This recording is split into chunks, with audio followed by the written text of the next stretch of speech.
చాలామంది కొందరిని చూసి భాగ్యవంతులు అని అంటారు. ఎవరిని చూసి భాగ్యవంతులు అంటారంటే, డబ్బు గలవారు ఎవరైనా కంటికి కనబడితే వారిని చూసి వారు భాగ్యవంతులండి అంటారు. ఆస్తి గలవారు ఎవరైనా ఉంటే వారిని చూసి భాగ్యవంతులు అండి అని అంటారు. ఒక తల్లిదండ్రులు ఒక అద్భుతమైన కుమారుణ్ణి, ప్రయోజనకరమైన కుమారుణ్ణి కంటే ఆ కుమారుని బట్టి సమాజము చెప్తుంది తల్లిదండ్రులు భాగ్యవంతులు.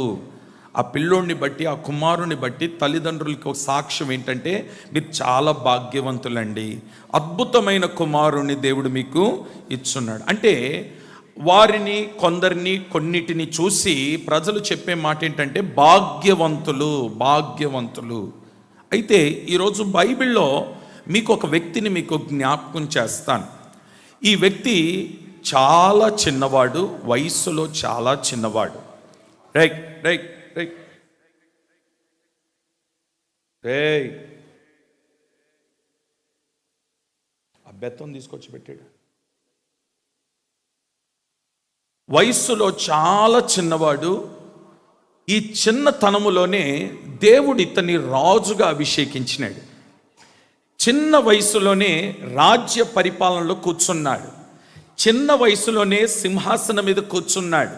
చిన్న వయసులోనే రాజ్యాన్ని పరిపాలిస్తున్నాడు. అందరూ మీ తలలు పైకెత్తి నా వైపు చూస్తూ వినండి. ఈ రాజ్య పరిపాలన చేస్తున్న ఈ చిన్నవాడు ఆ చిన్నతనములోనే అద్భుతమైన పరిపాలన చేస్తూ ఉన్నాడు. ఆ పరిపాలన ఎలాగుందంటే, ప్రజలందరూ ఇతన్ని చూసి, ఆహా ఎంత జ్ఞానం ఈ చిన్నవాడికి, ఆహా ఇతని పరిపాలన ఎంత బాగుంది. ఈ చిన్నవాడిని చూసి ప్రజలందరూ కూడా ఆశ్చర్యపడిపోతున్నారట. అతని జ్ఞానము, అతని పరిపాలన, అతని మాట విధానము, అతని తీర్పులు చూసి ప్రజలందరూ ఆశ్చర్యపడిపోయి ఆ నోట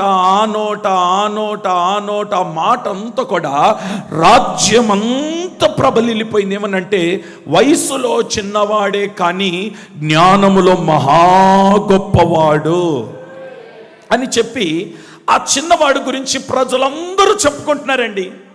ఇక ఆ ప్రజలందరూ చెప్పుకునే ఆ మాట కాస్త సరిహద్దులు దాటి వేరే ప్రాంతానికి, వేరే దేశానికి కూడా మాట వెళ్ళిపోయింది. ఏమనంటే, ఫలానా దేశంలో ఉన్న ఒక రాజు వయసులో చిన్నవాడే కానీ ఆలోచనలో గొప్పవాడు. దేశం దాటి వెళ్ళిపోయింది, సరిహద్దులు దాటి వెళ్ళిపోయింది, ప్రజలను దాటి వెళ్ళిపోయింది, హద్దులు దాటి వెళ్ళిపోయింది, ఎక్కడెక్కడికో వెళ్ళిపోతే ఒకసారి ఒక దేశంలో ఉన్న ఒక రాణి ఈ సమాచారం విన్నది. ఏంటి ఆ సమాచారం అంటే, ఫలానా దేశంలో ఉన్న ఒక రాజు వయసులో చిన్నవాడు కానీ మహాజ్ఞాని అంట, తెలివి గలవాడంట, ఎలాంటి ప్రశ్నకైనా కానీ జవాబునివ్వగలిగిన స్తోమత కలిగిన వాడంట, అతని పరిపాలన చాలా అద్భుతంగా ఉందట అనే వార్తను మరొక దేశంలో ఉన్న ఒక రాణి విన్నది. ఆ రాణి మహాసుందరి, ఆమె మహా తెలివిగలది. ఆమె అప్పటికే ఒక దేశాన్ని పరిపాలిస్తుంది. అంతటి రాణి ఈ మాట వినగానే ఆమె మనస్సులో ఒక కోరిక కలిగింది. ఏంటి ఆ కోరిక అంటే, ఆ చిన్నవాడైన రాజును వెళ్ళి నేను చూడాలి. ఆ దేశాన్ని పరిపాలిస్తున్న ఆ చిన్నవాడు పరిపాలన ఎలాగుందో నేను వెళ్ళి చూడాలి. అతని జ్ఞానం ఏంటో నేను వెళ్ళి చూడాలి. నేను కొన్ని ప్రశ్నలు అడుగుతాను, ఆ ప్రశ్నలకు ఎలాంటి జవాబులు ఇస్తాడో నేను వెళ్ళి చూడాలి అని ఒక నిర్ణయం తీసుకొని ఆమె తన దేశం నుండి ఈ దేశము రావడానికి బయలుదేరింది. ఒక మాటలో చెప్పాలంటే, ఈ రోజుల్లో ఒక దేశం నుండి ఒక దేశానికి వెళ్ళాలంటే ఏమండి, ఒక 3 గంటలు ప్రయాణం చేస్తే దుబాయ్కి వెళ్ళిపోతాం. ఏమంటే ఒక 12 గంటలు ప్రయాణం చేస్తే అమెరికాకి వెళ్ళిపోతాం. అర్థమవుతుందా? ఒక దేశానికి, చిన్న దేశానికి, పక్కనున్న దేశానికి వెళ్ళాలంటే 1 గంటన్నర ప్రయాణం చేస్తే వెళ్తాం, ఒక 6 గంటలు ప్రయాణం చేస్తే వెళ్తాం. కానీ ఇప్పుడు ఆ దేశం నుండి ఈ దేశంకి రావాలంటే అది 1 దినమో కొన్ని గంటల ప్రయాణం కాదు, కొన్ని నెలల ప్రయాణం, అవసరమైతే కొన్ని సంవత్సరాల ప్రయాణం కూడా. అయితే ఈ రాణి ఏం చేసిందంటే, ఆమె ఆ దేశంలో ఏవేవైతే శ్రేష్టమైనవి ఉన్నాయో, శ్రేష్టమైన విలువైన ఆ దేశంలో ఎందుకంటే ప్రతి దేశంలో కొన్ని వస్తువులు విలువైనవి ఉంటాయి, అవి అన్ని దేశాల్లో దొరకవు. ఏమండి, కొన్ని దేశాల్లో రాళ్ళు, కొన్ని దేశంలో బంగారం, కొన్ని దేశంలో డైమండ్, కొన్ని దేశంలోకి వెళ్తే వెండి. ఏమండి, అలా కొన్ని దేశాలు కొన్ని ప్రాముఖ్యమైనవి ఉంటాయి. అలాగూ ఈ రాణి ఏం చేసిందంటే ఆమె దేశంలో ఉన్న కొన్ని విలువైన ప్రాముఖ్యమైన వస్తువులు తీసుకొని బయలుదేరింది. ఎక్కడికి బయలుదేరిందో తెలుసా? ఈ దేశంలో ఏలుతున్న చిన్న రాజు గారిని, ఆ చిన్నవాడైన రాజుని, జ్ఞానము కలిగిన రాజుని కలిసి బహుమానాలు ఇవ్వాలని బయలుదేరింది. చాలా రోజులు ప్రయాణం చేసింది.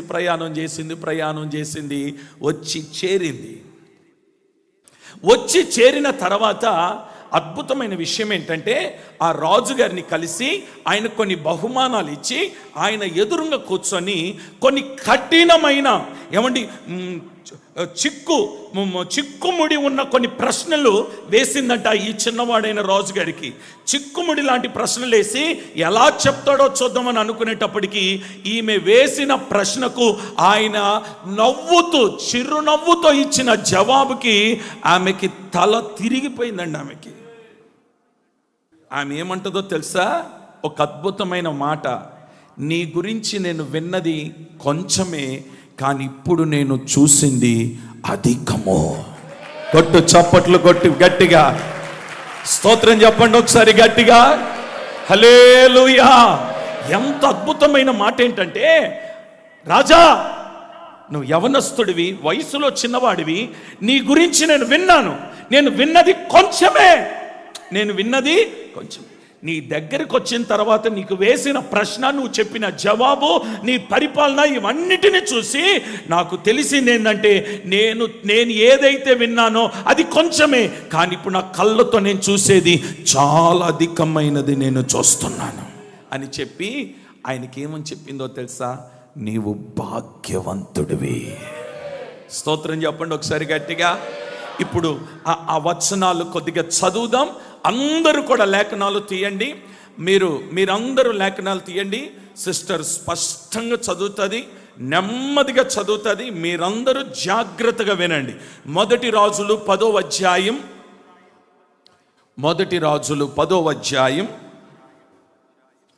1 నుండి 7 వచనాలు. షేబాదేశపు రాణి, చదువమ్మా.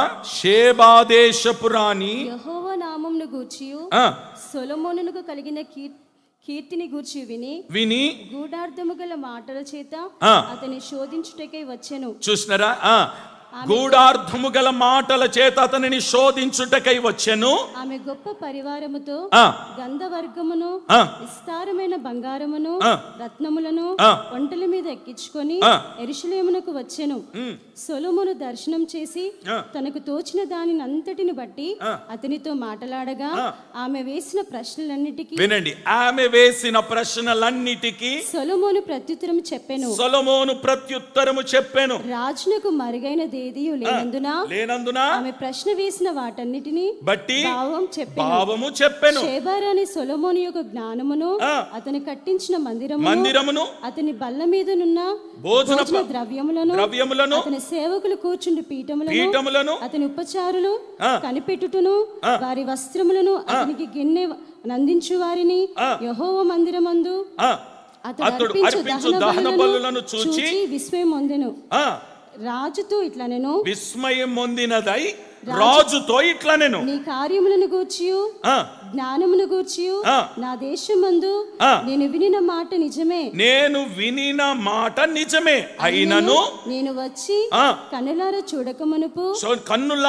చూడకమునుపు ఆ మాటలను నమ్మకయుంటిని ఉన్న దానిలో సగమైనను నాతో చెప్పబడలేదని ఇప్పుడు వినరా నేను విన్నది కొంచెమే. నేను ఏదైతే ఇప్పుడు చూస్తున్నానో అందులో సగము మాత్రమే నేను విన్నాను, చెప్పబడలేదని ఇప్పుడు నేను తెలుసుకొనుచున్నాను. నీ జ్ఞానమును, నీ భాగ్యమును నేను విన్న దానిని బహుగా మించి ఉన్నవే. కొట్టు చప్పట్లు గట్టిగా. హల్లెలూయా. ఇంకొంచెం గట్టిగా చెప్పండి. హల్లెలూయా. ఇప్పుడు ఇందులోని కొన్ని ప్రాముఖ్యమైన మాటలు ఈరోజు మనం వినబోతున్నాం. దేవునికి స్తోత్రం కలుగును గాక. ఇప్పుడు 8వ వచనం చదువుతారు, చూడండి 8వ వచనం. నీ జనులు భాగ్యవంతులు. ఇప్పుడు చూడండి, నా వైపు చూడండి. ఈ షేబా దేశపు రాణి ఆ యవనస్తుడైన జ్ఞానము కలిగిన రాజుని విన్నది కొంచెం, చూసింది అధికం, చాలా ఎక్కువ. చివరికి ఆయనతో చెప్పిన మాట ఏంటంటే, నీలో చాలా భాగ్యం ఉందయ్యా అని చెప్పింది. సరే, రాజుగారు ఎట్లాగో రాజు కాబట్టి ఆయన భాగ్యవంతుడే, ఆస్తి గలవాడు కాబట్టి భాగ్యవంతుడే, జ్ఞానము కలిగిన వాడు కాబట్టి భాగ్యవంతుడే, గొప్పవాడు కాబట్టి భాగ్యవంతుడే, చిన్న వయసులోనే రాజ్యాన్ని పరిపాలిస్తున్నాడు గనుక అతను భాగ్యవంతుడే. కానీ విచిత్రమైన విషయం ఏంటంటే, ఈమె అంటున్న మాట ఏంటో తెలుసా? నీ ఒక్కడివే భాగ్యవంతుడు కాదు, నీ జనులు కూడా భాగ్యవంతులు. ఆమె నన్ను ఒకసారి గట్టిగా చెప్పండి. ఎవరు భాగ్యవంతులట? రాజా, నీ దేశములో ఉన్న, నీ రాజ్యములో ఉన్న, నీ పరిపాలనలో ఉన్న నీ వారందరూ కూడా భాగ్యవంతులు. ఈరోజు ఆ రాజు ఎవరో కాదు, మన ప్రభు అయిన యేసుక్రీస్తు. స్తోత్రం చెప్పండి ఒకసారి గట్టిగా. ఆయన రాజ్య పరిపాలనలో ఉంటున్న మనం అందరము కూడా భాగ్యవంతులము. అందరూ నోరు విప్పి చెప్పండి, మనమందరం ఎవరము? భాగ్యవంతులము. ఆ తర్వాత మాట చదవమ్మా. నీ ముందర ఎల్లప్పుడూ నిలిచి, ఇక్కడ వినాలి, నీ ముందర ఎల్లప్పుడూ నిలిచి నీ జ్ఞాన వచనములను వినుచుండు అనే ఒక్క పదాన్ని మాత్రమే అండర్లైన్ చేసుకోండి. నీ ముందర ఎల్లప్పుడూ నిలిచి నీ జ్ఞాన వచనములను వినుచుండు నీ సేవకులను భాగ్యవంతులు. ఇంకొంచెం గట్టిగా చెప్పండి. రైట్, ఇటు తలలో పైకి ఎత్తండి. మొట్టమొదటిగా ఎవరు భాగ్యవంతులు? అమ్మా, మీరు కరెక్టే, మీరు అనేది కరెక్టే. కానీ ఆయన జనులు మీరే కదా, ఆయన జనులు అమ్మా మీరే. కానీ అక్కడ రాసిన అద్భుతమైన మాట ఏంటో తెలుసా? అయ్యా, నువ్వు సింహాసనం మీద కూర్చున్నావు, నీ జ్ఞానాన్ని, నీ మాటలను ఎవరైతే అక్కడ కూర్చొని వింటున్నారో వారు భాగ్యవంతులు. అందరూ కాదు భాగ్యవంతులు. వినాల అందరూ కాదు. దేవునికి స్తోత్రం కలుగునుగాక. ఇప్పుడు చెప్పండి, ఎవరు భాగ్యవంతులు అంటే అక్కడ రాసిన ఆ మాట మాత్రం అందుకని అండర్లైన్ చేసుకోమన్నాను. నీ ముందర ఎల్లప్పుడూ నిలిచి, నీ ముందర, నీ సింహాసనం ముందర, నీ ఎదుట ఎల్లప్పుడూ నిలిచి నీ జ్ఞాన వచనములను వినుచుండు నీ సేవకులు భాగ్యవంతులు. ఇప్పుడు భాగ్యవంతులు ఎవరమ్మా? నేను మాట చెప్పనా? నిజంగా మీరు దేవుని మాట వినేవారైతే నేను భాగ్యవంతునని చెప్పండి చూద్దాం. మీరు వాక్యం వింటున్నారా? అమ్మ వింటున్నారా? వినేవారు కామేనానండి. అయ్యా, మేము అంతగా పెద్దగా కాన్సన్ట్రేషన్ పెట్టలేదని అన్నట్టుగా కూర్చున్నారేంటి? దేవుని వాక్యము శ్రద్ధగా వినేవారు అందరూ చేతులెత్త కామేని చెప్పండి. ఇప్పుడు చెప్పండి, మీరెవరు భాగ్యవంతులు? బైబిల్లో కొన్ని విషయాలు చెప్తాను మీకు. యేసు ప్రభువారు ఒక కుటుంబాన్ని చాలా బాగా ప్రేమించేవాడు. ఎందుకనంటే ఆ ఇంట్లో చిన్నప్పుడే తల్లిదండ్రులు చనిపోయినారు. ఆ ఇంట్లో 3 పిల్లలు ఉన్నారు. ఆ 3 పిల్లలు 2 ఆడపిల్లలు, ఒక అబ్బాయి ఏమో మగ అబ్బాయి. తరచుగా ఆ ఇంటికి వెళ్తా ఉండేవాడు. విచిత్రమైన విషయం ఏంటంటే, ఒకసారి యేసయ్య ఆ గృహానికి వెళ్ళినప్పుడు ఆ 2 ఆడపిల్లలో ఒక అమ్మాయి ఏం చేసిందంటే, యేసయ్య నా ఇంటికి వచ్చున్నాడని ఆమె వెళ్ళి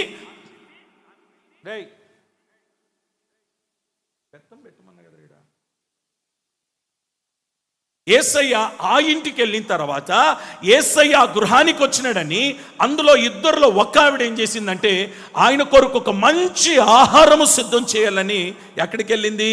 వంటగదిలోకి వెళ్ళింది. లాజరు ఎక్కడున్నాడంటే అదిగో ఆ బయట దొరుకుతా ఉన్నాడు. మరి ఇంకొక ఆవిడ ఎక్కడుందనంటే యేసయ్య పాదాల దగ్గర కూర్చుంది. చెప్పండి, ఎక్కడ కూర్చుందమ్మా? ఇంకొంచెం గట్టిగా చెప్పండి, ఎక్కడ కూర్చుంది? యేసయ్య. ఇటు నా వైపు చూస్తూ వినండి. ఇప్పుడు యేసయ్య పాదాల దగ్గర కూర్చొని ఈమె ఏం చేస్తుందంట? చెప్పాలి. మీరు కొంచెం గట్టిగా మాట్లాడాలి. వాక్యము వింటుంది. వాక్యము వింటున్న ఈవెన్ని చూసి ఆ వంటగదిలో ఆమె పరిగెత్తుకుంటూ వచ్చి, ఏమయ్యా, నేను ఇంత కష్టపడుతుంటే నీకు చింత లేదా? నీకు బాధ కలగట్లేదా? నేను ఇంత ప్రయాసపడుతుంటే ఆమె నీ పాదాల దగ్గర కూర్చుంది, కనీసం నాకు సహాయం చేయమని పంపొచ్చు కదా అని అంటే, యేసయ్య ఉపయోగించిన అద్భుతమైన మాట ఏంటంటే, ఈవిడే ఉత్తమమైనది పొందుకుంది. చేతులతో హల్లెలూయా చెప్పండి. నా సేవకులు ఎవరు నా మాట వింటారో వారు ఉత్తమమైనది పొందుకుంటారు. అట్టి వారు ఎవరనంటే భాగ్యవంతులు. స్తోత్రం చెప్పండి గట్టిగా. దేవుని వాక్యమును శ్రద్ధగా వినువారు భాగ్యవంతులు. దేవుని సేవకులు దేవుని మాట వినువారు భాగ్యవంతులు. ఉపదేశమును ఆలకించువారు భాగ్యవంతులు. వాక్యానుసారంగా నడుచుకుని వారు భాగ్యవంతులు. స్తోత్రం చెప్పండి. ఇంకొంచెం గట్టిగా చెప్పండి. నేను అంటాను, ఒక దైవజనుడి యొక్క మాట నువ్వు వింటే నువ్వు ఎవరివి? దేవుని వాక్యాన్ని శ్రద్ధగా వింటే మీరెవరు? ఉపదేశాన్ని జాగ్రత్తగా వినువారు ఎవరు? స్తోత్రం చెప్పండి. ఇప్పుడు ఆ షేబా రాణి చెప్తున్న మాట ఏంటంటే, అయ్యా నీ సేవకులు భాగ్యవంతులయ్యా. ఎందుకమ్మా అనంటే, వారు నీవు జ్ఞానోపదేశము చేయుచుండగా వారు నీ ఎదుట కూర్చొని వింటున్నారు గనుక వారు భాగ్యవంతులు. స్తోత్రం చెప్పండి ఒకసారి గట్టిగా. ఇలా ఉపదేశము అందక చాలా మంది ఏమండి ఉపదేశ క్రమాన్ని విడిచిపెడుతున్నారు. వాక్యానుసారంగా నడుచుకోనట్లేదు. వాక్యము వారికి అందట్లేదు. ఎంతసేపటికి కథలు, చరిత్రలు, ఏమండి రకరకాల మాటలు, లోక సంబంధమైన మాటలు, ఏమండి ఆ మాటలతో సంఘాన్ని కట్టడానికి చూస్తున్నారు. కానీ పరిశుద్ధాత్మ దేవుడు నిన్ను ఇక్కడికి నడిపించడానికి గల కారణం ఏంటంటే, ప్రజలు నిన్ను చూసి భాగ్యవంతుడివి, భాగ్యవంతురాలని చెప్పుటకు ఆయన నిన్ను ఇక్కడికి తోడుకొనవచ్చున్నాడు. స్తోత్రం చెప్పండి ఒకసారి గట్టిగా.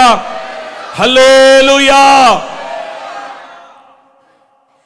దైవజనుడు కొందరిని పిలిచి బుద్ధి మాటలు చెప్తాడు, కొందరిని పిలిచి ప్రమాణాలు చేయించుకుంటాడు, జాగ్రత్త అని చెప్తాడు. నేను అంటాను, ఆ జాగ్రత్తను నువ్వు పాటించగలిగితే నువ్వెవరివి? ఆ జాగ్రత్తను నువ్వు పాటించకుండా ప్రమాణం మీరితే, బైబిల్ చెప్పింది అప్రమాణికులు అంట. అప్రమాణికుల లిస్ట్ ఎక్కడుందో తెలుసా? ఎక్కడుందో తెలుసా? ఎగిరిపోతున్న పుస్తకం మీద రాయబడి ఉందని రాయబడి ఉంది. తెలుసా మీకు అది? అమ్మా తెలుసా? అబద్ధికులను అప్రమాణికులు అంటే ప్రమాణము తప్పిన వారు.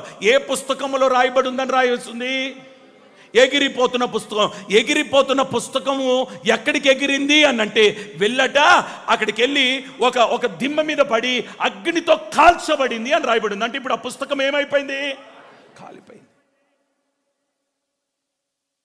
కొంతమంది ఆడపిల్లలు, కొంతమంది మగపిల్లలు అదుపు తప్పుతున్నారు. జాగ్రత్త. దేవుడు నిన్ను ధన్యురాలుగా, భాగ్యవంతురాలుగా, భాగ్యవంతుడిగా చేయాలనుకుంటున్నాడు. కానీ నువ్వు ఆ భాగ్యవంతురాలుగా దేవుడు నిన్ను చేయాలనుకుంటే ప్రమాణము తప్పిన పనులు చేస్తున్నావు. నీ ఎదుట సౌలు ఉన్నాడు. ఒకసారి ఆలోచన చేయి. ప్రమాణము తప్పినాడు. దేవునితో చేసిన ప్రమాణం మీరినాడు. అవిధేయత చూపినాడు. తన సొంత ఆలోచనలతో అడుగులు వేస్తున్నాడు. తన ఇష్ట ప్రకారంగా అడుగులు వేస్తున్నాడు. అప్రమాణికుడుగా మారినాడు. ఎగిరిపోతున్న పుస్తకం మీద రాయబడింది. ఆ పుస్తకము తగలబడితే ఇశ్రాయేలు దేశానికి రాజుగా ఉన్న, మొదటి రాజుగా ఉన్న వ్యక్తి తల నరకబడి అన్య దేశముల గుడి గుమ్మాలకు కట్టినారండి తలని. ఎంత అవమానం! దైవజనుడు అంటాడు, దేవుడు నిన్ను, నీ కుటుంబాన్ని స్థిరపరచాలనుకున్నాడు. అయ్యో రాజా, దేవుడు నీ చేతిలో నుండి, నీ మీద నుండి ఆ అభిషేకాన్ని తీసివేస్తున్నాడు. ఇక నీ రాజ్యము నిలవదు, నీ కుటుంబము నిలవదు, పతనమైపోతావు. ప్రమాణము తప్పితే జాగ్రత్త. ఏదో తమాషాలు వేస్తున్నావు సేవకుడు అంటే, దైవజనుడు అంటే విలువ లేకుండా ఉంటున్నావు. సేవకుడు చెప్పిన మాటకు నువ్వు లోబడకుండా అప్రమాణికుడిగా ప్రవర్తిస్తున్నావు.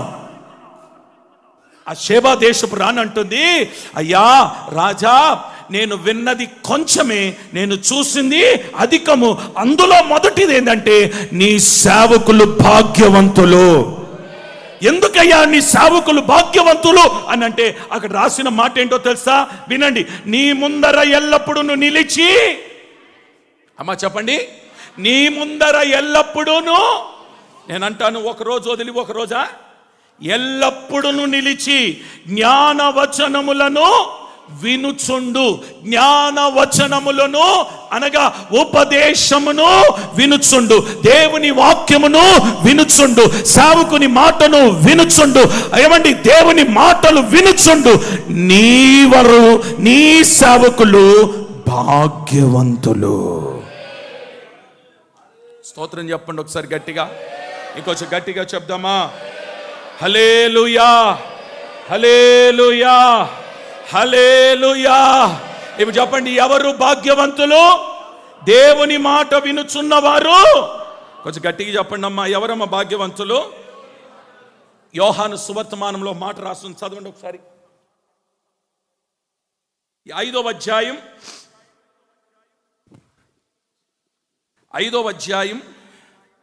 24-25 వచనాలు చదవండి ఒకసారి. నా మాట విని నన్ను పంపిన వాని యందు విశ్వాసముంచువాడు నిత్య జీవము గలవాడు.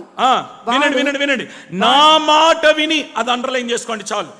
నన్ను పంపిన వాని యందు విశ్వాసముంచువాడు నిత్య జీవము గలవాడు.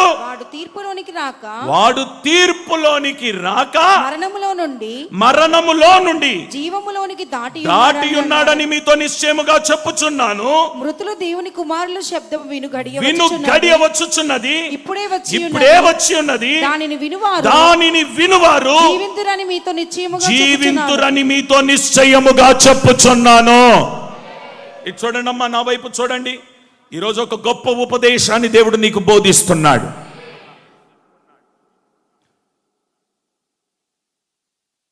షేబా దేశపు రాణి సొలొమోనును చూసి అంటుంది, నువ్వు భాగ్యవంతుడివి, నీ జనులు భాగ్యవంతులు, నీ సేవకులు.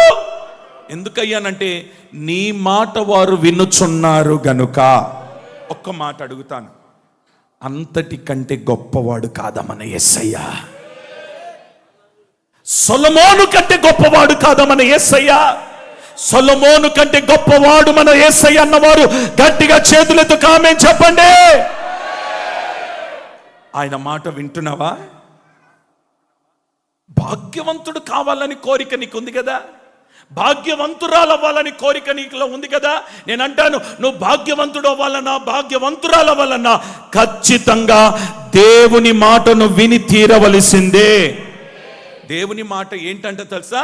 ఇదండి, అక్కడ రాసి ఉంచండి. నా మాట విని నన్ను పంపిన వాని యందు విశ్వాసం ఉంచువాడు నిత్య జీవము గలవాడు. వాడు అండర్లైన్, తీర్పులోనికి రాక మరణములో నుండి జీవములోనికి దాటి ఉన్నాడని నిశ్చయముగా ఖచ్చితముగా నీతో చెప్పుతున్నాను అన్నాడు. అంటే అర్థం ఏంటంటే ఇక నో డౌట్ దాంట్లో.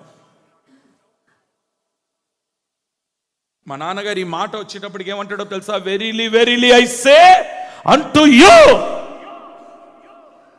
స్తోత్రం, హల్లెలూయా, హల్లెలూయా. అంటే ఖచ్చితంగా చెప్తున్నాడు, ఇదిగో మరణములో నుండి జీవములోనికి నేను దాటింప చెయ్యాలంటే నీవు నా మాట వినవలసిందే. ప్రమాణం తప్పొద్దు. మీరు అనుకుంటున్నారు సేవకుడితోనే కదా నేను ప్రమాణం చేసిందని. సేవకుడు చేతిలో చేయి పెట్టినామంటే నువ్వు ఎవరి చేతిలో చేయి పెట్టినట్టు? అంతే అంతే. మన 31వ తారీఖు బాప్టిసాల ఆరాధన జరుగుతుంది. ఒక తండ్రి గారు తన కుమారుడికి బాప్టిజం ఇప్పించడానికి వచ్చినాడు. తండ్రి బాప్టిజం పొందలేదు. ఆయనతో ఒకే ఒక మాట అన్నా, నానా బాబు బాప్టిజం తీసుకుంటున్నాడు, నువ్వు కూడా తీసుకుంటే బాగుంటుంది కదా అన్నాను. నా మాట వినగానే ఆయన ఏం మాట్లాడలేదండి. ఆయన ఒకే మాట అన్నాడు, సరే యా అన్నాడు, అంతే. ఆ తర్వాత వాళ్ళ భార్య అడిగింది, ఏంటి అంత త్వరగా ఒప్పుకున్నావేంటి అని అంటే ఆయన ఒక మాట అన్నాడంట. ఆ మాట ఎప్పుడైతే నా చెవులో పడిందో నా ఒళ్ళు పులకరించింది అన్నాడండి ఆయన. నా ఒళ్ళు పులకరించింది అన్నాడు. ఆయనకు తెలిసింది కదా విలువ. నీకెందుకు తెలియట్లేదు సేవకుని విలువ? నీ సేవకుడు నీ కొరకు ఎంత ప్రయాసపడుతున్నాడు, నీ సేవకుడు నీ కొరకు ఎంత కన్నీరు విడుస్తున్నాడు అంటే నీ ఎదురుగా కన్నీళ్లు విడిస్తేనే నువ్వు నమ్ముతావా నీ సేవకుడిని? నీకు తెలియకుండానే నీ కొరకు రోధిస్తున్నాడు సేవకుడు. నీ కుటుంబం ఏమైపోతుందోనని, అయ్యో నీ తల్లిదండ్రుల పరిస్థితి ఏమైపోతుందోనని ఏడుస్తున్నాడు సేవకుడు. పనిపాటు లేకుండా కాదు, మేము ఉదయకాలం మోకరించేది ఏదో మాకు నిద్ర రాక కాదు. మీ కుటుంబాలు క్షేమకరమైన స్థానంలో స్థితిలో ఉండాలని, భాగ్యవంతులుగా ప్రజలు మిమ్మల్ని పిలవాలని చేతులు ఎత్తుతున్నాం ప్రతిరోజు. స్తోత్రం చెప్పండి ఒకసారి గట్టిగా. క్రమము తప్పి అక్రమాలు చేస్తూ, ప్రమాణాలు తప్పి అప్రమాణికుడిగా ప్రవర్తించి, ఏమండి ఆ పుస్తకంలో రాయబడితే ఇప్పుడు ఆ పుస్తకం ఏమైందంటే ఆ ఒక్క మాట చదవగలిగితే చూడండి ఒకసారి. జకర్యా గ్రంథం అది జకర్యా 5వ అధ్యాయం 5వ అధ్యాయం 2వ వచనం చదవమ్మా. నేను మరలా తేరి చూడగా ఎగిరిపోవు పుస్తకం ఒకటి నాకు కనబడెను. ఎగిరిపోవు పుస్తకము ఒకటి నాకు కనబడెను. నీకేమి కనబడుచున్నదని నన్ను అడగగా, నేను 20 మూరల నిడివియు 10 మూరల వెడల్పును గల ఎగిరిపోవు పుస్తకం ఒకటి నాకు కనబడుచున్నదంటే అతడు నాతో ఇట్లనెను, ఇది భూమి అంతటి మీదకి బయలు వెళ్ళు శాపమే. వినండి ఏం పుస్తకం ఇది? బయలు వెళ్ళు శాపమే. అందరు చెప్పండి ఆ మాట. ఇప్పుడు ఏ పుస్తకం ఇది? శాపం అనబడిన పుస్తకం. దానికి ఒక ప్రక్కను రాసి ఉన్న ఒక ప్రక్కన రాసి ఉన్న దానిని బట్టి దొంగిలు వారందరూ, అంటే దొంగిలించిన వారు కొట్టివేయబడుదురు. రెండో ప్రక్కను రాసి ఉన్న దానిని బట్టి అప్రమాణికులందరూ. ఒక్క నిమిషం అండర్లైన్ చేసుకోండి. అప్రమాణికులు, దొంగలు, అప్రమాణికులు. ఇది చూడమ్మా, దొంగలు, అప్రమాణికులు. దొంగలు ఎవరో తెలుసా? ఇటు చూడండి, నా వైపు చూడండి. దొంగలు ఎవరో తెలుసా? దేవుని సొమ్మును దొంగిలించిన వారు, దేవునికి ఇవ్వవలసిన భాగమును దొంగిలించిన వారు. అర్థమవుతుందా? దేవునికి ఇష్టం లేని వస్తువులను దొంగిలించిన వారు, దేవుని మందిరములో ఉన్న వస్తువులను దొంగిలించిన వారు అన్నాడు. మరి అప్రమాణికులు అంటే ఎవరంటే ప్రమాణము తప్పిన వారు. ఎవరంటమ్మా? ఇప్పుడు ఏమైంది? ఆ పుస్తకం కొట్టివేయబడును. ఇదే సైన్యములకు అధిపతి యెహోవా వాక్కు. నేనే దాన్ని బయలుదేరుచున్నాను. అది దొంగల ఇండ్లలోను. వినండి, దొంగల ఇళ్లలోకి, అది దొంగల ఇండ్లలోను నా నామమును బట్టి అబద్ధ ప్రమాణము చేయవారి ఇంట్లోకి ప్రవేశించి వారి ఇండ్లలో ఉండి వాటి దూలములను రాళ్లను నాశనము చేయును. విన్నారా అమ్మా? విన్నారా ప్రియ సంగమా? ఈ జనవరి మొదటి నెల మొదటి ఆదివారం ప్రభు నీతో మాట్లాడుతున్నాడు. దేవుని మాట ఖచ్చితంగా నువ్వు వినవలసిందే. ప్రజలు నీ గురించి చెప్పాల్సిన మాట ఏంటంటే నువ్వు భాగ్యవంతురాలివి, నువ్వు భాగ్యవంతుడివి, ప్రజలు నీ గురించి చెప్పుదురుగాక. స్తోత్రం చెప్పండి ఒకసారి గట్టిగా. ప్రజలు నీ గురించి భాగ్యవంతురాలని చెప్పాలి అంటే నువ్వు ఎవరి మాట వినాలనంటే రాజు మాట వినాలి. అమ్మ, ఎవరి మాట వినాలి? నీ జనులు భాగ్యవంతులు, నీవు భాగ్యవంతుడివి, నీ సేవకులు భాగ్యవంతులు. Praise the lord. ఆ ఇద్దరు ఆడోళ్ళలో ఒక ఆవిడతో అంటాడు, అమ్మా ఈమె ఉత్తమమైనది పొందుకుంది. ఎందుకు ఆమె ఉత్తమమైనది పొందుకుందంటే నా మాట విన్నది కనుక. ఈరోజు దేవుని మాట విన్న నీవు ఉత్తమమైన దానిని పొందుకొందువుగాక. స్తోత్రం చెప్పండి ఒకసారి గట్టిగా. హల్లెలూయా. తీర్పులోనికి రాక మరణములో నుండి జీవములోనికి దాటి ఉన్నాడని మీతో నిశ్చయముగా. ఎవరు తీర్పులోనికి రాక? దేవుని మాట విన్నవారు, దేవుని మాట విన్నవారు. ఈరోజు దేవుని మాటను వినుదురుగాక. ఇంకొంచెం గట్టిగా ఆమేన్ చెప్తారా? కొంచెం స్వరం ఎత్తుతారా? నీ తల్లిదండ్రులు నీ కొరకు పడుతున్న ప్రయాస ఒకసారి ఆలోచన చెయ్యి. నీ సేవకులు నీ కొరకు చేస్తున్న ప్రార్థన గురించి ఒక్కసారి ఆలోచన చేయి. నీ తల్లిదండ్రులు నీ కొరకు కన్నీరు విడుస్తున్నారే, ఒక్కసారి ఆలోచన చేయి. ప్రమాణము తప్పుతున్నావు, అప్రమాణికుడిగా ప్రవర్తిస్తున్నావు. ఎగిరిపోతున్న పుస్తకములో, కాలిపోతున్న పుస్తకములో, శాపగ్రస్తమైన పుస్తకములో నీ పేరు రాయబడిందేమో. ఒక్కసారి ఆలోచన చేసుకో. ఈ రోజుతో ఆ పుస్తకం మీద ఉన్న నీ పేరు కొట్టివేయబడునుగాక. ప్రైజ్ ది లార్డ్, హల్లెలూయా. రెండవ మాటలోకి వెళ్దాం. మొదటి రాజులు 10వ అధ్యాయం 4-5 వచనాలు చదువుతారు. షేబా రాణి సొలొమోను యొక్క జ్ఞానమును అతడు కట్టించిన మందిరమును అతని బల్ల మీదనున్న భోజన ద్రవ్యములను అతని సేవకులు కూర్చుండి పీఠములను. రైట్, అండర్లైన్ చేసుకోండి. సెకండ్ పాయింట్, అతని సేవకులు కూర్చుండు పీఠములను. చాలు, నా వైపు చూడండి అందరు కూడా. అతని సేవకులు కూర్చుండు పీఠములను. ఇటు చూడండి, నా వైపు చూడండి. షేబా రాణి ఈ యవనస్తుడైన జ్ఞాని అయిన సొలొమోను రాజును చూడడానికి వచ్చింది. షేబా రాణి జ్ఞాని అయిన సొలొమోను రాజుని కలవడానికి వచ్చినప్పుడు రాజుగారు సింహాసనం మీద కూర్చున్నాడు. రాజుగారు సింహాసనం మీద కూర్చుంటే రాజుగారి సింహాసనం పక్కన కొంతమంది సేవకులు కూర్చున్నారట. ఎక్కడ కూర్చున్నారు? ఒక పీఠము మీద కూర్చున్నారు. చెప్పండి, ఎక్కడ కూర్చున్నారు? ఇంకొంచెం గట్టిగా చెప్పండి. పీఠము మీద కూర్చున్నారు. ఆ పీఠము మీద కూర్చున్న సేవకుల్ని చూసి రాజుగారు ఇక్కడ సింహాసనం మీద కూర్చున్నాడు. రాజుగారి సింహాసనం మీద కూర్చుంటే రాజుగారి పక్కన పీఠము మీద ఎవరు కూర్చున్నారట? చెప్పండి అందరు గట్టిగా. విచిత్రం చెప్పనా?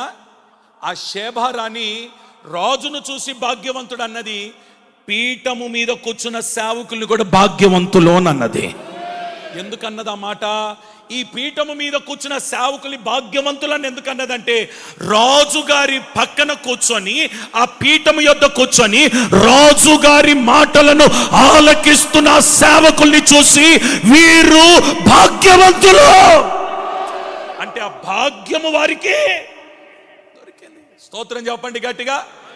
సంఘంలో ఎంతమంది ఉన్నారు కదా, ఎంతమందిలో ప్రభు వీరిని ప్రత్యేకించి సేవకులుగా దిద్ది ఒక పీఠం ఇచ్చి రాజు పక్కన కూర్చోబెట్టినప్పుడు ప్రజలు ఏమంటారో తెలుసా? మీరు భాగ్యవంతులు. చెప్పండి ఆమేనని గట్టిగా. హల్లెలూయా, హల్లెలూయా. ఇంకొంచెం గట్టిగా చెప్పాలి, ఇంకొంచెం స్వరం ఎత్తాలి. నా సేవకులు ఎక్కడ కూర్చున్నారు? అమ్మా చెప్పండి, ఎక్కడ కూర్చున్నారు? ఇంకొంచెం గట్టిగా చెప్పండి. నా పీఠము పక్కన, నా సింహాసనం పక్కన, నా సింహాసనం పక్కన కూర్చున్న ఆ పీఠం మీద కూర్చున్న వారి గురించి ఏమంటుందంటే షేబా రాణి భాగ్యవంతులు. చెప్పండి ఆమేనని చెప్పండి గట్టిగా. అబ్రహాము పక్కన కూర్చున్నంత వరకు లోతుకు ఎంత గౌరవం ఉండిందో తెలుసా? అబ్రహాము సింహాసనం పక్కన ఉన్నంత వరకు, పీఠములో కూర్చున్నంత వరకు లోతును చూసి ప్రజలందరూ అన్నారు, నువ్వు భాగ్యవంతుడు అయ్యా.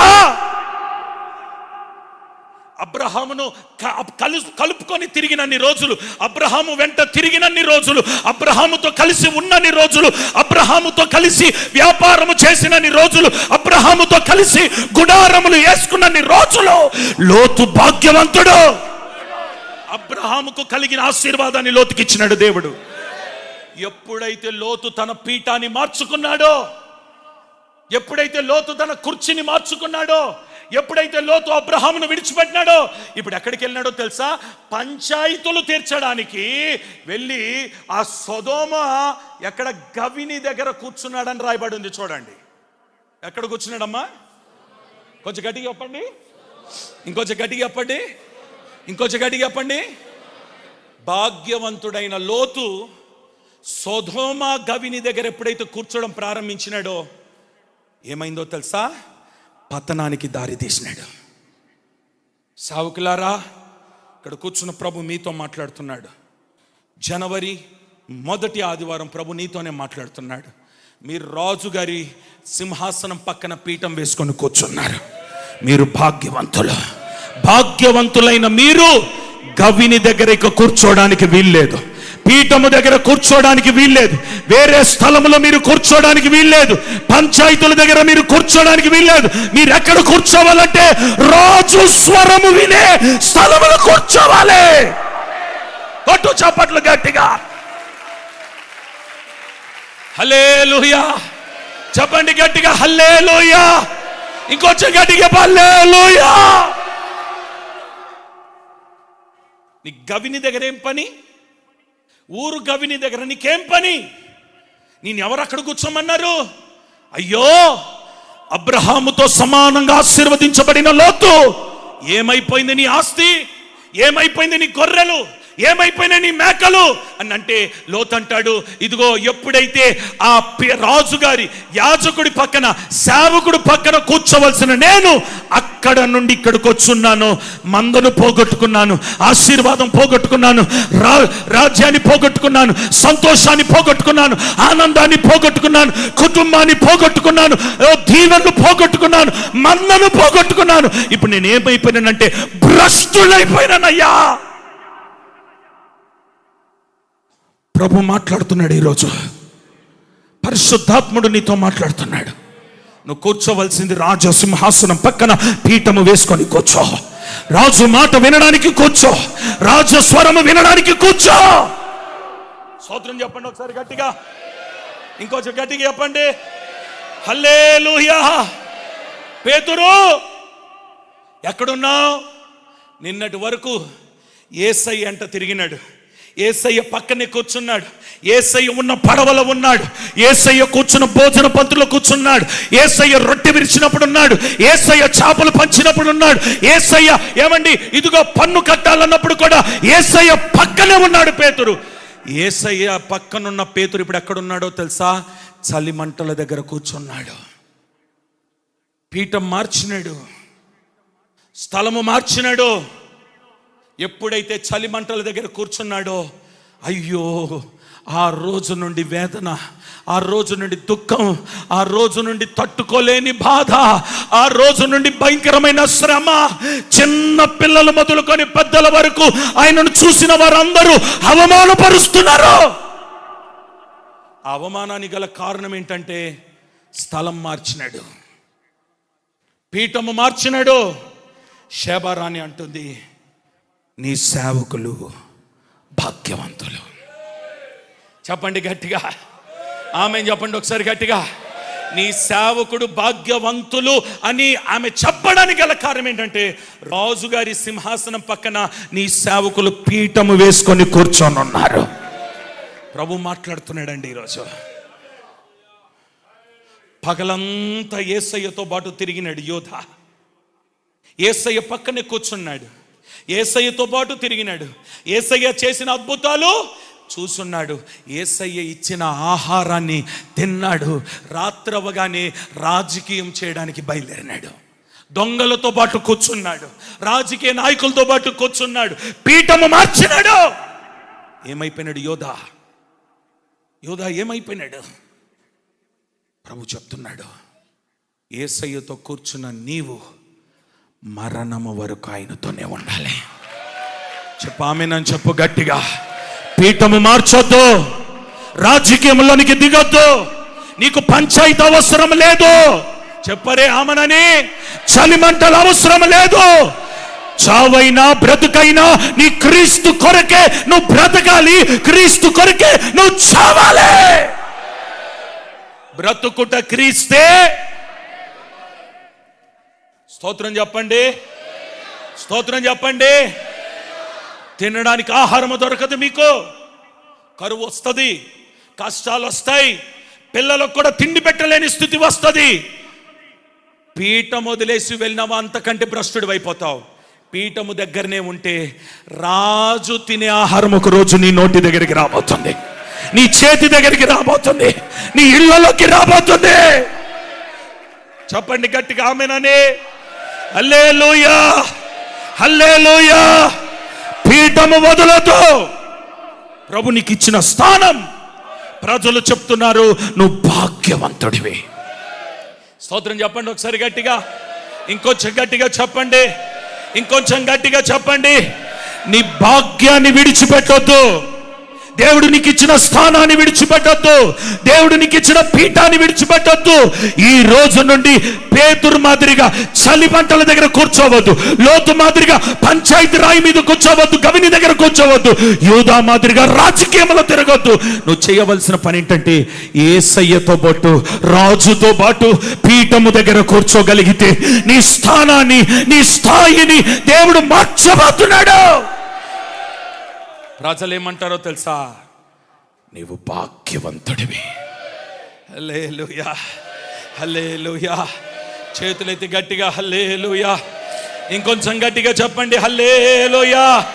ఇంకొంచెం గట్టిగా చెప్పండి హల్లెలూయా. ఒక రాజుగారి సింహాసనం మీద కూర్చొని అద్భుతమైన ఉపదేశం చెప్తున్నాడు రాజుగారు. ప్రజలందరూ వచ్చి, అయ్యా అస్సలు నువ్వు చెప్పుతుంటే అది నీ స్వరం కాదు, అది దేవుని స్వరం మాదిరిగా ఉంది. అస్సలు దేవుడు మాట్లాడినట్టుగానే ఉంది. దేవుడే అనేటప్పటికీ ఈడేమనాలా? హలో, నన్ను దేవుడు అంటారేంటి? నన్ను దేవుని స్వరం అంటారేంటి? నేను కాదమ్మా ఆయన అన్నాలి కదా. ఎప్పుడైతే మాట్లాడినాడో వీడికి వచ్చేసింది ఎక్కడ లేని ఆతృతం. ఈడేమన్నాడంటే నన్నే దేవుడు అన్నారు కాబట్టి ఎస్ నేను దేవుడిని అన్నాడు. మీరు 2 చాప్టర్లు అలా తిరిగేసిన తర్వాత ఏమని రాయబడిందో తెలుసా? పురుగులు బట్టి చచ్చిపోయినాడు. స్థానాన్ని మర్చిపోవద్దు. చెప్పండి గట్టిగా. ఏం మర్చిపోవద్దు? ఇంకొంచెం గట్టిగా చెప్పాలి. ఏం మర్చిపోవద్దు? స్థానాన్ని మర్చిపోవద్దు. నేను ఒక మాట అడుగుతాను. గవిని దగ్గర కూర్చున్న లోతు నువ్వేం చేస్తున్నావు అని అడిగితే ప్రజలకు నేను న్యాయం చేస్తున్నాను అన్నాడు. ఒక మాట అడుగుతాను, న్యాయం చేయడానికి ఈడు దేవుడా? మరి మీరెందుకు కొన్ని విషయాల్లో తలబెడుతున్నారు? మీరెందుకు న్యాయం చేస్తున్నారు? మీకు తెలుసా ఏది న్యాయమో? అమ్మా చెప్పండి, మీకు తెలుసా ఏది న్యాయమో? మీకు తెలియదు కదా. న్యాయమేదో అన్యాయమేదో దేవునికి ఒక్కడికే తెలుసు. అనవసరంగా నువ్వు తలబెట్టి నీకు సంబంధం లేని వాటిలో నువ్వు తలదూర్చి నువ్వు న్యాయ తీర్పు చేయడానికి నీకెవరిచ్చిన అధికారం? నీ పీఠం అది కాదు కదా. నేనంటాను, నీకు చేతనైతే ఇద్దరిని సమాధానపరచు. చేత కాకపోతే నోరు మూసుకో. పోయి పంచాయతీలో కూర్చోవద్దు. న్యాయమేదో అన్యాయమేదో నీకు తెలీదు. లోతు అక్కడ వెళ్ళి కూర్చుంటే దేవుడు అంటున్నాడు, అయ్యో లోతు, పీఠాన్ని విడిచిపెట్టి, సింహాసనాన్ని విడిచిపెట్టి, ఘనతను విడిచిపెట్టి ఇక్కడికి వచ్చి ఏం చేస్తున్నావు? నువ్వు న్యాయం చేస్తున్నావు. ఎవడిచ్చిన నీకు అధికారం? న్యాయము దేవుడు ఒక్కడే కదా చేయాలి. నువ్వెందుకు చేస్తున్నావు న్యాయం? అయ్యో బయలుదేరు, నీ భార్య పిల్లల్ని తీసుకొని బయలుదేరు అన్నాడు. భార్య పిల్లల్ని తీసుకున్నాడు, కానీ మధ్యలోని భార్య చనిపోయింది. పిల్లల్ని తీసుకొని బయలుదేరినాడు. పిల్లలతో పాపములో పడ్డాడు. భయంకరమైన పరిస్థితిలో మరణించినాడు. లోతు చరిత్ర అక్కడితో క్లోజ్.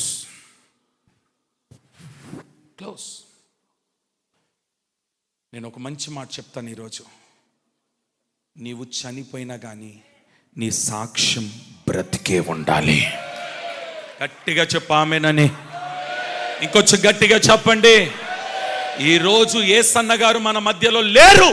యేసన్న గారు సాక్ష్యం బ్రతికే ఉంది. డేవిడ్ రాజు గారు మన మధ్యలో లేరు. ఆయన సాక్ష్యం ఇంకా బ్రతికే ఉంది. భక్తు సింగ్ గారు మన మధ్యలో లేరు. ఆయన సాక్ష్యం బ్రతికే ఉంది. సురేష్ గారు మన మధ్యలో లేరు. ఆయన సాక్ష్యం బ్రతికే ఉంది. పాల్ ఎంగిచో గారు, రేనాడ్ బొంకే గారు, ఏమండి వీళ్ళంతా సామాన్యులు అనుకుంటున్నారా? దేశాన్ని అలా గడగడలాడించినారండి. ప్రపంచాన్ని గడగడలాడించినారండి. వీళ్ళేమన్నా పంచాయతీ ఆఫీసులో కూర్చున్నారా?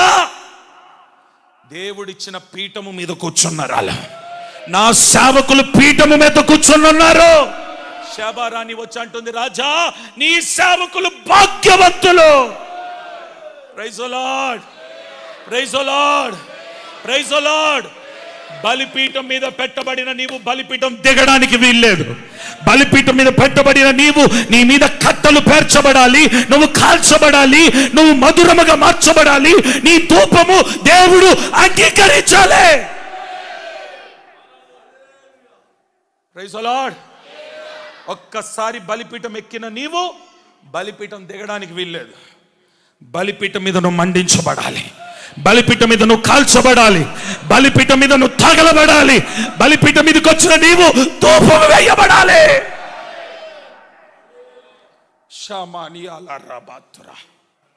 హల్లెలూయా, హల్లెలూయా, హల్లెలూయా, హల్లెలూయా. షేబారాణి అంటే ఎవరు? ప్రజలు చెప్తున్నారు, జనులు చెప్తున్నారు, అన్యులు చెప్తున్నారు, దేశస్తులు చెప్తున్నారు. ఎవరి షేబారాణి అని అంటే ఈ షేబారాణి లోకముతో సమానం. ఆ లోకం చెప్తుంది, రాజా నీ పక్కన కూర్చున్న నీ సేవకులు, పీఠం మీద కూర్చున్న నీ సేవకులు భాగ్యవంతులయ్యా. స్తోత్రం చెప్దామా? హల్లెలూయా. గట్టిగా చెప్పండి, ఇంకొంచెం గట్టిగా చెప్పండి. 137వ కీర్తన మొదటి వచనం చదవండి ఒకసారి.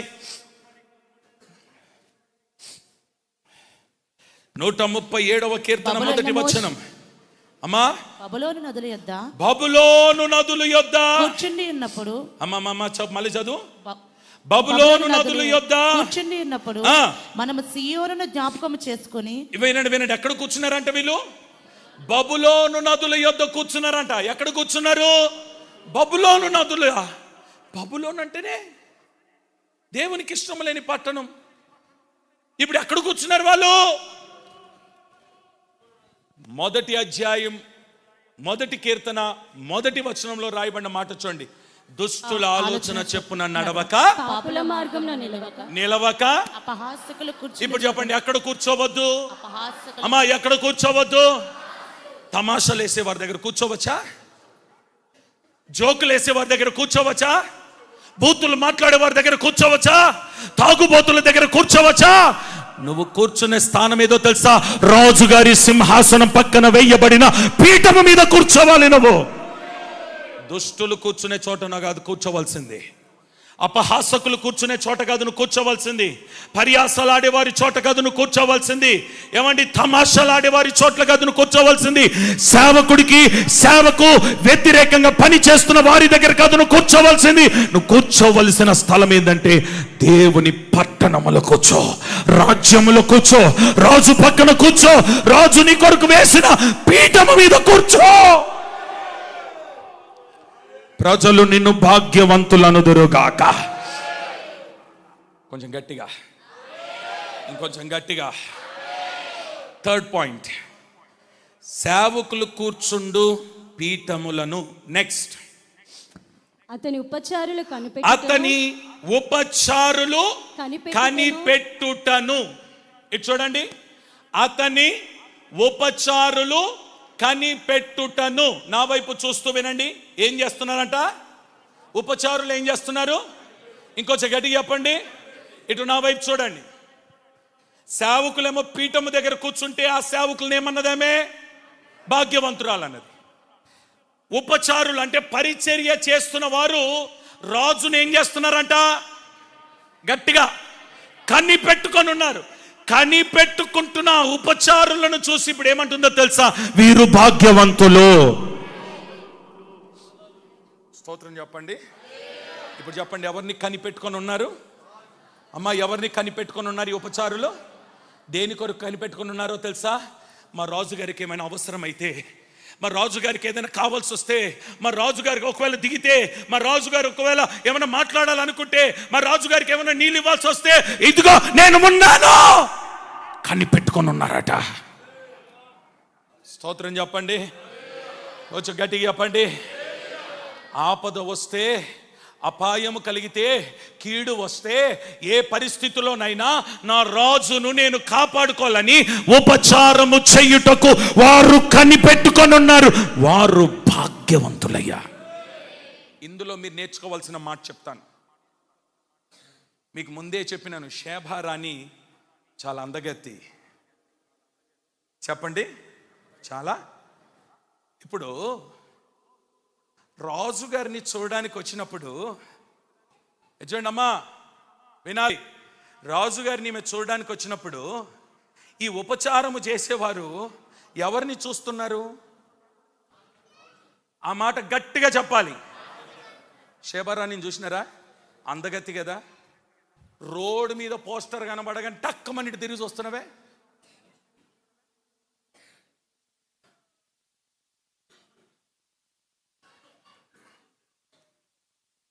ఎవరైనా దేవుడిచ్చిన సౌందర్యం, దేవుడిచ్చిన అందాన్ని బట్టి ఎవరైనా కొంచెం అందంగా, కొంచెం మంచి కనబడితే వాక్యం వినడం మానేసేసి నీ దృష్టి అంతా అటు మరలేసినవే. ప్రభు మాట్లాడుతున్నాడు ఈరోజు నీతో. ఉపచారము చేయువారు ఎవరిని కనిపెట్టుకొని ఉన్నారు?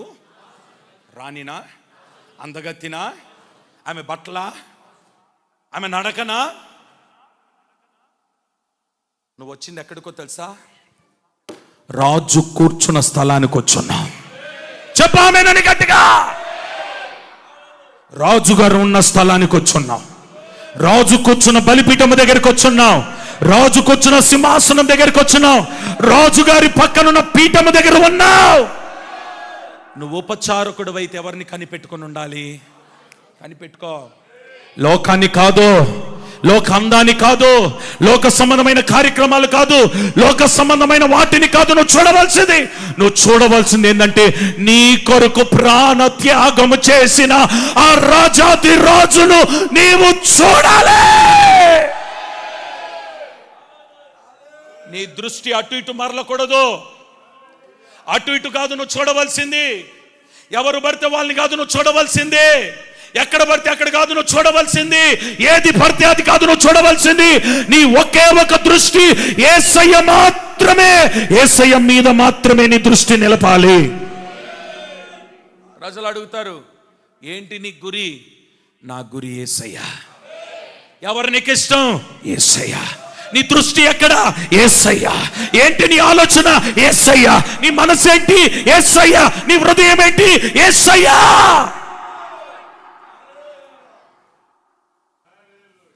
ఆయన్ని రాజు, రాబోతున్న రాజు. హల్లెలూయా, హల్లెలూయా. చెప్పు గట్టిగా, హల్లెలూయా. అట్టి రాజును మనం ఎదుర్కోబోతున్నాము. రాజును కలవబోతున్నాము. రాజు దగ్గర కూర్చోబోతున్నాము. రాజసింహాసన పక్కన ఉండబోతున్నాము. బోలో యేసు మహారాజ్ కే.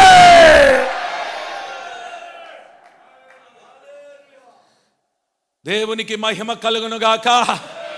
హల్లెలూయా, హల్లెలూయా. ఉపచారము చేసేవారు ఎవరిని కనిపెట్టుకొని ఉన్నారు?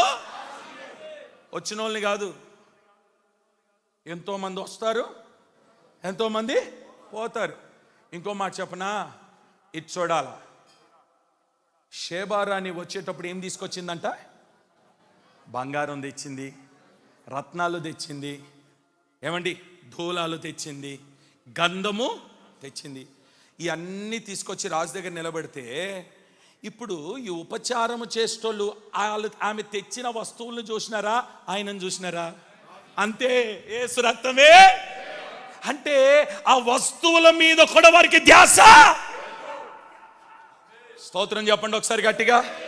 ఇంకొంచెం గట్టిగా చెప్పండి. ఏలియా, ఎలీషా, గెహాజీ. ఏలియా దృష్టి ఎలీషా దృష్టి ఎవరి మీద ఉంది? ఏలియా మీద కాదు, ఏలియా మీద ఉన్న దుప్పటి మీద ఉంది. స్తోత్రం చెప్పండి ఒకసారి గట్టిగా. గెహాజీ దృష్టి ఎవరి మీద ఉంది? ఎలీషా దగ్గరికి వచ్చిన కానుక సంచి మీద ఉంది. స్తోత్రం, స్తోత్రం. కానుక సంచి కావాలా వద్దా?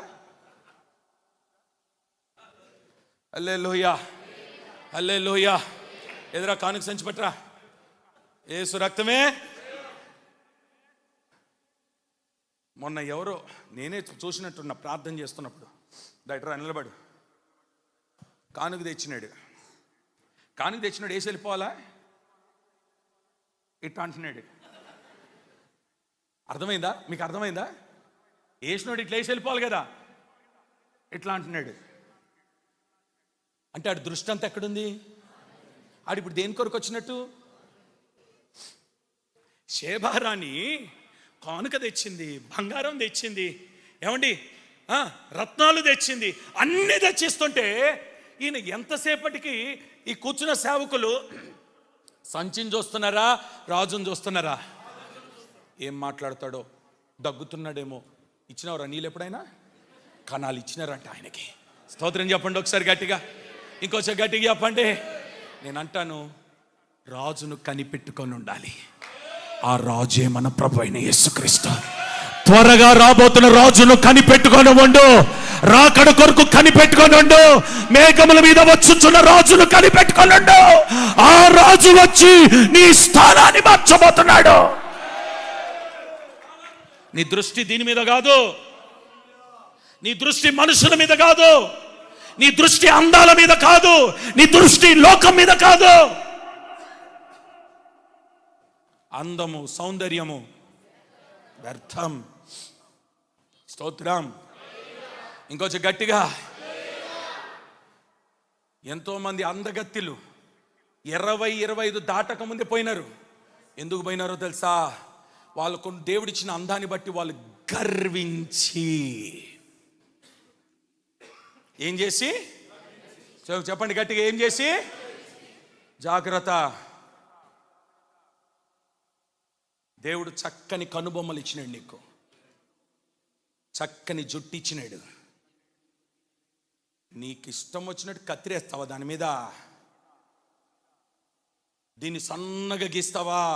ఎవరు చూడాలని? నిన్నెవరు చూడాలి? నిన్నెవరు చూడాలి? నిన్నెవరు చూడాలి? ఆయన నిన్ను తయారు చేసుకుంది, ఆయనకు నచ్చినట్టుగా నిన్ను తయారు చేసుకున్నాడు. ఆయనకి ఇష్టంగా నిన్ను తయారు చేసుకున్నాడు. ఆయనకి ఇష్టంగా నేను తయారు చేసుకుంటే నువ్వు మనుషులు ఇష్టపడాలని తయారవుతున్నావా? హెచ్చరిక మొదటి రోజే. స్తోత్రం చెప్పండి గట్టిగా. హల్లెలూయా, హల్లెలూయా, హల్లెలూయా.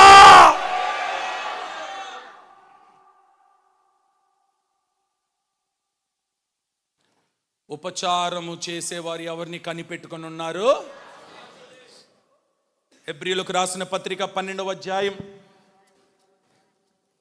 2వ వచనం. మనము కూడా విశ్వాసమునకు కర్తయు దానిని కొనసాగించువాడునైనా యేసు వైపు చూచుచు. చాలా, అంతే.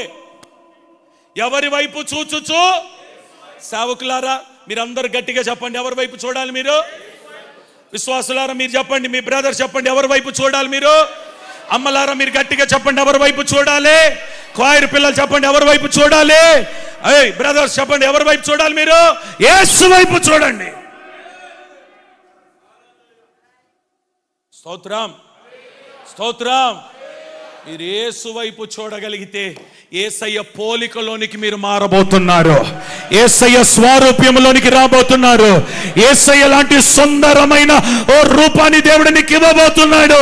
నీ ముఖము ప్రకాశించబోతుంది, నీవు వెలగబోతున్నావు. హల్లెలూయా, హల్లెలూయా, హల్లెలూయా. 4వ మాట ఆమె ఏం చూసిందో తెలుసా? ఇది చూడండి, వారి వస్త్రములను చూసింది. ఏం చూసిందయ్యా? అమ్మా ఇది చూడండి, ఇది చూడండి, ఇది చూడండి. షేబారాణి వచ్చి ఎవరిని చూసింది? కొంచెం గట్టిగా, ఇంకొంచెం గట్టిగా. వాళ్ళు వస్త్రాలు చూస్తే ఎలాగునే తెలుసా? దగ దగ దగ దగ మెరుస్తున్నాయి. రాజుగారి పక్కన కూర్చున్న సేవకుల వస్త్రాలు ఎలాగున్నాయట? దగ దగ మెరుస్తున్నాయి. సుందరమైన వస్త్రములు. ఏం వస్త్రాలు ఇవి? ఇంకొంచెం గట్టిగా చెప్పండి. ఓ పాట ఉంది సుందరమైన వస్త్రం గురించి. ఏం పాట అది? సమయమిదే, సంగమ సమయమిదే, సియోనులో చేరుటకు సంగమ సమయమిదే. వస్త్రం గురించి ఏముంది? చూడుము భూమి మీద పాప చీకటి కమ్మి ఉన్నది, జ్యోతి వలె జ్వలించు నిత్య జీవము చేపట్టుము. సుందర వస్త్రం కూడా ఉంది దాంట్లో అమ్మా. ధూళి దులుపుకొనుము, నీవు మెడ కట్లు విప్పుకొనుము, సుందరమైన వస్త్రము వేగం ధారించి సిద్ధపడుము. ధూళి దులుపుకొని సుందరమైన వస్త్రాన్ని ఎలా ధరించుకోవాలంట? వేగముగా. అంటే దాని అర్థం ఏంటంటే రాజు త్వరగా రాబోతున్నాడు. ఇప్పుడు నీ వస్త్రాన్ని త్వరగా ధరించుకో. ఏ వస్త్రం? ఇప్పుడు షేబా రాణి ఏం చూసిందంటే వారి వస్త్రములు చూసింది, సుందరమైన వస్త్రములు. హల్లెలూయా. చెప్పాలి. ఏ వస్త్రములు అంటవి? సుందరమైన వస్త్రములు. ఈ రోజు ఈ ఉదయకాలం నీ వస్త్రాలు మారునుగాక, నీ వస్త్రధారణ మారునుగాక, సుందరమైన వస్త్రము ధరించుకొందువుగాక. నీ వస్త్రమును చూసి నీవు భాగ్యవంతుడివి, భాగ్యవంతురాలని చెప్పుదురుగాక. హల్లెలూయా, హల్లెలూయా. సమయం అయిపోయింది. ఒక మాట చెప్పి ముగించేస్తాను. ఇప్పుడు షేబారాని ఏం చూసిందంటే అతనికి గిన్నె నందించు వారిని, ఇటు చూడండి, అతనికి గిన్నె. ఇంకొంచెం గట్టిగా ఏమందించు వారికి? ఇంకొంచెం గట్టిగా చెప్పండి. గిన్నెనందించు వారిని చూసింది. చూసేమన్నా తెలుసా? వీరు భాగ్యవంతులు. ఆమె చెప్పండి ఒకసారి గట్టిగా. ఇంకొంచెం గట్టిగా చెప్పండి. అమ్మా, అందరూ కూడా మీ 2 చేతులు ఇలా పెట్టి రాజుకు గిన్నెనది ఇచ్చండి. అయ్యా, నా ప్రాణాత్మ శరీరాలు నీకు అప్పగిస్తున్నానని చెప్పండి ప్రభుతో. చెప్పాలి. చేతులు పైకెత్తి, నా ప్రాణాత్మ శరీరాలు నీకు అప్పగిస్తున్నానయ్యా, నా గిన్నెను నీకు ఇస్తున్నానయ్యా, నీ దాహము నేను తీరుస్తానయ్యా, నీ దాహము నేను తీరుస్తానయ్యా, నీ దప్పిక నేను తీరుస్తానయ్యా, నీ కోరిక నేను తీరుస్తానయ్యా, అయ్యా నీ ఆలోచనలు నేను తీరుస్తానయ్యా. గిన్నె అందించేవానిగా నన్ను మార్చు. నిన్ను చూసి ఇప్పుడు ఏమంటాడో తెలుసా? భాగ్యవంతుడివే. హల్లెలూయా.